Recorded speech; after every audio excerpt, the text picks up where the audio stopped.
Okay, now let's talk about Tyler Norris. So Tyler Norris hits that beach and he came in hot. When he hit that beach, I was like, ah! I was so excited to see him.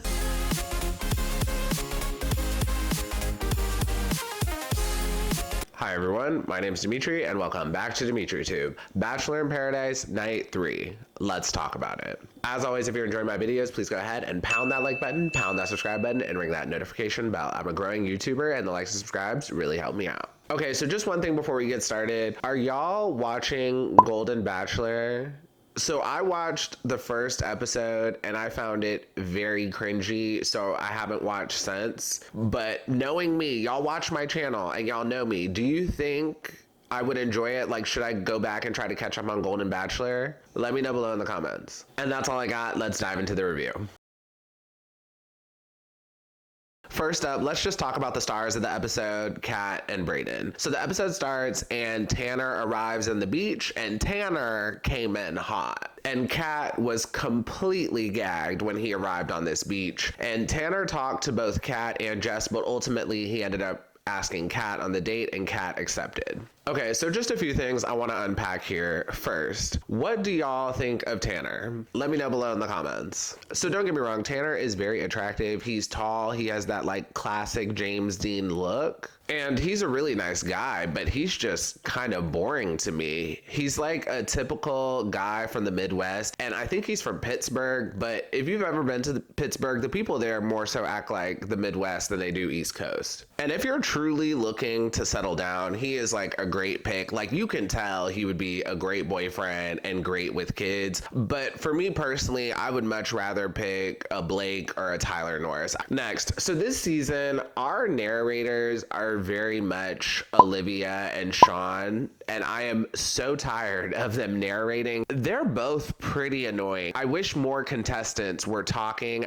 other than them, but they're just racking up confessionals, and I guess other people just really aren't talking that much. And we get a confessional from Olivia that Kat did not have a conversation with Brayden before going on the date. And I hated that confessional because I'm like, who created this arbitrary rule? Like, who created this rule that you have to have a conversation? Especially given that the contestant literally announces to the entire class who they're going on a date with. They have to announce it, and then on top of that, there must be a conversation too. Like, who created this rule? Because it's dumb. Next thing that irked me about Olivia.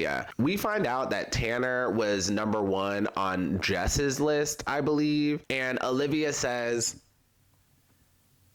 a best friend stealing #1 is bad behavior. Again, this is so dumb. You cannot call dibs on this beach. Like, I don't care if you have a list. There is no calling dibs. Let the person hit the beach and we'll see how it goes. Also, attraction goes both ways. All these contestants can make lists all day and put #1s, but if that person who's your #1 hits the beach and they're not attracted to you, the list doesn't matter. Attraction must go both ways.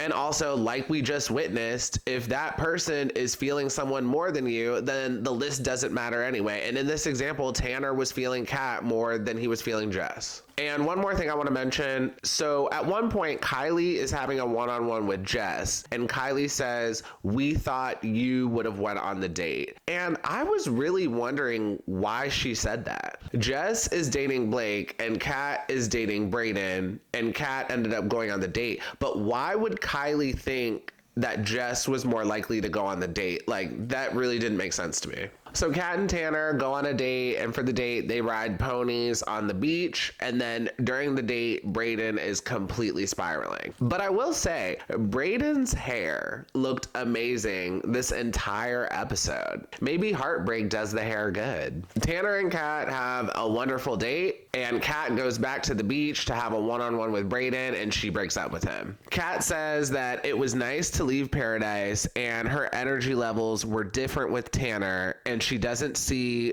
growing with Brayden anymore in paradise. And when she was with Tanner, she didn't think about Brayden at all. After seeing that reaction, I was just like, well, you got played. Brayden, you should have kept your guard up more knowing you were dating a Gemini. That's where you went wrong. Yo, when she said she didn't think about Brayden at all during this date, I was gagged. Like, that was so cold. So Brayden is super upset and claims that their relationship went from hot to cold, and he's very much like trying to make sense of it. And multiple people, including Brayden, accuse Kat of just using him as a placeholder until Tanner got there. Will, Sean, Aaron S, Aaron B, and Blake all accuse Kat of doing this. After that, Jess and Kylee pull Kat for a one-on-one, and she immediately gets defensive. Did y'all see this attitude she got when she wanted to talk with them? Let's go. Right now. Okay. Right now. And at first, Kat plays dumb, like she has no idea what was going on. And I didn't believe that for 1 second. And there's two things I want to point out. So at one point, Kylee says, I know you're on a high from the date, but other people deserve to be happy. And Jess says, he didn't know you were having reservations. And then Kat responds, that was his choice to completely lean in without reservation. I'm so mad I didn't want to continue with Brayden, and that's valid. After that, Kat and Brayden have a one-on-one, and Kat is really upset, and Brayden tells her that he feels like she just used him just to get a rose to next week. And I honestly thought this conversation was really pointless and didn't go anywhere, because it's not like Kat was going to admit that she used him to get a rose to next week. So let's unpack this. My opinion may be a little controversial, but hear me out. I don't think Kat is wrong, but I don't think Brayden is wrong either. This is a game show, and at the end of the day, you have to be strategic, and I don't think Brayden was being strategic enough. Jesse Palmer says this every season. You need to make connections or you're gonna leave the beach. And before Brayden gave Kat the rose last week, he should have had a tougher conversation with her and maybe asked her like where they were going or if she saw a future with him. Because I hate to say it, y'all, but last week during Hannah B's bonfire, Hannah B specifically asked Kat who you're excited for to see on this beach, and Kat responded, Tanner or Tyler Norris. And last week, Brayden had an inkling that he was possibly being played by Kat. So instead of Brayden asking Kat tough questions, he got lost in the lust and just enjoyed his time in paradise. And we all know Kat is a Gemini, so she's good at doing things like this. Next, so Brayden was not wrong. He says he feels like he was used just to get a rose for next week, and his feelings are valid. If you feel that way, that's probably what it is. And to me, this is where Kat went wrong. She basically tried to like invalidate Brayden's feelings, but to me, she did this more so to protect herself, to seem like she didn't just use his rose to make it to next week. And Kat even says to Kylee and Jess, that was his choice to completely lean in without reservation. I'm so mad. I didn't want to continue with Brayden, and that's valid. So at the end of the day, Kat just really does not give a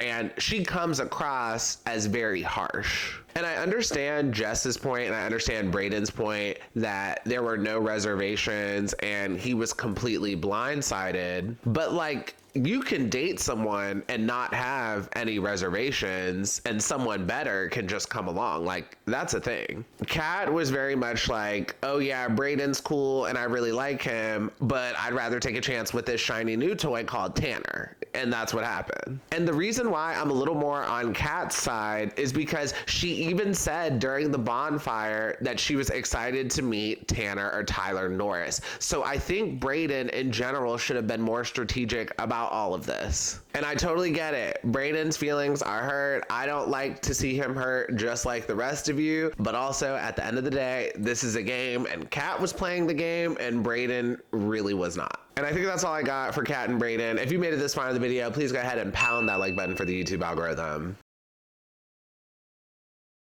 Okay, now let's talk about Tyler Norris. So Tyler Norris hits that beach and he came in hot. When he hit that beach, I was like, ah! I was so excited to see him. Tyler is just a gorgeous man, and those eyes, he has like the prettiest brown eyes. They get me every time. So he's pulling some contestants for one-on-ones, and he starts with Rachel. And I was like, Rachel, you left him stranded in New Jersey in this ugly ass trench coat and white flats while refusing to meet his mother. You don't deserve him. And Tyler ends up not picking Rachel, thank God, and he ends up going on a date with Mercedes. So for the date, Tyler and Mercedes, they go on like a dinner date and they get to see some fireworks. This was a really cute date. And I actually thought Tyler and Mercedes were a better match than Mercedes and Will. And Mercedes also serves us this little black dress with sparkly straps. I really like this dress. It was so cute. And Tyler wore this black button up with white ripped jeans. And I really wish he would have went for like a darker jean or like a black pant. The pants just made his outfit like too chill. And I feel like he should have went more like classier cocktail party. And during the date, not much happens. They see a shooting star, so they think they're meant to be together. Mercedes tells Tyler that he was number one on her list. And Mercedes also says, I've never been this happy ever in my life. Also, Mercedes calls a raccoon cute. Like, no, raccoons are not cute. Maybe she's from like the country, I think. Maybe they like raccoons out there or something, because this just was not it. Anyways, overall, I think Mercedes and Tyler have a really good connection. And this is even better than Mercedes dating Will, because it doesn't have that pretense of dating your bestie's sloppy seconds. And during this date, Will is completely spiraling, and